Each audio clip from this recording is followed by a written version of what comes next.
ಇವರಿಗೆ ಪ್ರಗತಿ ಚಾನಲ್ಗೆ ಆತ್ಮೀಯವಾದಂಥ ಸ್ವಾಗತ. ಇಂದಿನ ಇದೊಂದು ವಿಡಿಯೋದಲ್ಲಿ ಗೋಧಿ ಕಾಳಿನ ಮಾರುಕಟ್ಟೆಯ ಬೆಲೆಯನ್ನು ನೋಡಿಕೊಂಡು ಬರೋಣ. ಇನ್ನೂ ಯಾರು ಹೊಸದಾಗಿ ನಮ್ಮ ಯೂಟ್ಯೂಬ್ ಚಾನಲ್ ನೋಡ್ತಾ ಇದ್ದರೆ ತಪ್ಪದೇ ಸಬ್ಸ್ಕ್ರೈಬ್ ಆಗಿ. ನಾವು ಪ್ರತಿದಿನ ಮಾರುಕಟ್ಟೆಗಳ ಬೆಲೆಗಳ ಅಪ್ಡೇಟ್ಗಳನ್ನು ನೀಡ್ತಾ ಇರ್ತವೆ.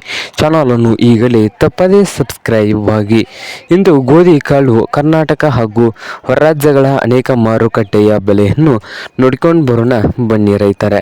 ಇಂದು ಹೊರ ರಾಜ್ಯದಲ್ಲಿ ನೋಡೋದಾದರೆ ಮೊದಲನೇದಾಗಿ ಪುಣೆಯಲ್ಲಿ ಒಂದು ಕ್ವಿಂಟಲ್ಗೆ ಪುಣೆಯಲ್ಲಿ 3,000ದಿಂದ 4,000 ರೂಪಾಯಿವರೆಗೆ ಒಂದು ಕ್ವಿಂಟಲ್ ಗೋಧಿ ಕಾಳಿನ ಬೆಲೆಯನ್ನು ಹೊಂದಿದೆ. ಹಾಗೆ ಕರ್ನಾಟಕ ಮಾರುಕಟ್ಟೆಯಲ್ಲಿ ನೋಡೋದಾದರೆ ವಿಜಯಪುರದಲ್ಲಿ 2,500ದಿಂದ ಹಿಡ್ಕೊಂಡು 3,000, 2,500ದಿಂದ ಹಿಡ್ಕೊಂಡು 3,000 ರೂಪಾಯಿವರೆಗೆ ವಿಜಯಪುರ ಮಾರುಕಟ್ಟೆಯಲ್ಲಿ ಒಂದು ಕ್ವಿಂಟಲ್ ಗೋಧಿ ಕಾಳಿನ ಬೆಲೆಯನ್ನು ಹೊಂದಿದೆ. ಹಾಗೆ ಇನ್ನೊಂದು ಮಾರುಕಟ್ಟೆಯಾದಂಥ ಬಾಗಲಕೋಟೆಯಲ್ಲಿ 3,000ದಿಂದ 3,500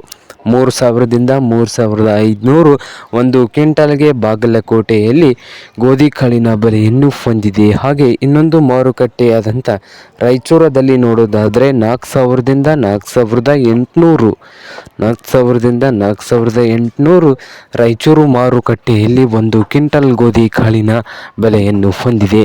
ಹಾಗೆ ಇನ್ನೊಂದು ಮಾರುಕಟ್ಟೆಯಾದಂಥ ಸಾಂಗಲಿಯಲ್ಲಿ 4,000ದಿಂದ 5,000 ರೂಪಾಯಿವರೆಗೆ ಸಾಂಗಲಿಯಲ್ಲಿ ಒಂದು ಕ್ವಿಂಟಲ್ ಗೋಧಿ ಕಾಳಿನ ಬೆಲೆಯನ್ನು ಹೊಂದಿದೆ. ನೋಡಿ ರೈತ ಬಾಂಧವರೇ.